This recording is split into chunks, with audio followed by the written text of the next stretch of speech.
আমরা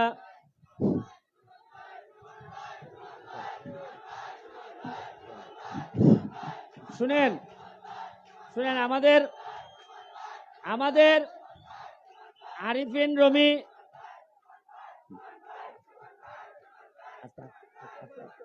আস্তে আস্তে আস্তে শুনো শুনো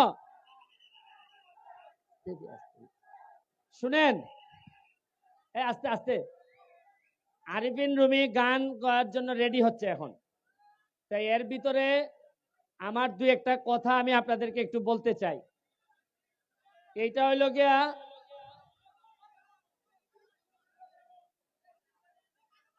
আমি আস্তে আস্তে নইল না, আরে শুনো, তোমরা খালি শোনো, তোমরা খালি একটু ধৈর্য ধরো। মাধবপুর আর সোনারঘাটের কবালো কিতা কিতা আনতাছে, খালি দেখিয়া যাও কিতা কিতা আনতাছে।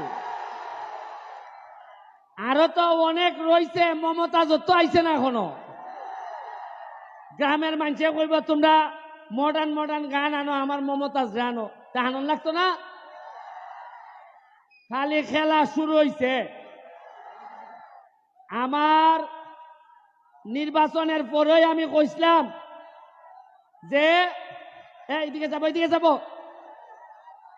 যে মাধবপুর সোনারঘাটের আপাতত আমি খালি এমপি হইছে, জায়গা বেচছ না আর ফুরি এখন আপাতত বিয়া দিও না, কারণ জায়গার দাম বাড়বো আমি এমপি হইবার পরে, আর ফুইরেন্টেরও দাম বাড়বো, বিয়া নিতে বুঝা ওইটা নেওয়ান লাগবো। উনায় মাটির দাম মাটির কারণে বাড়ে না, মাটির দাম বাড়ে মানুষের কারণে। আমি আপনাদের একটা উদাহরণ দেখাইতাম চাই।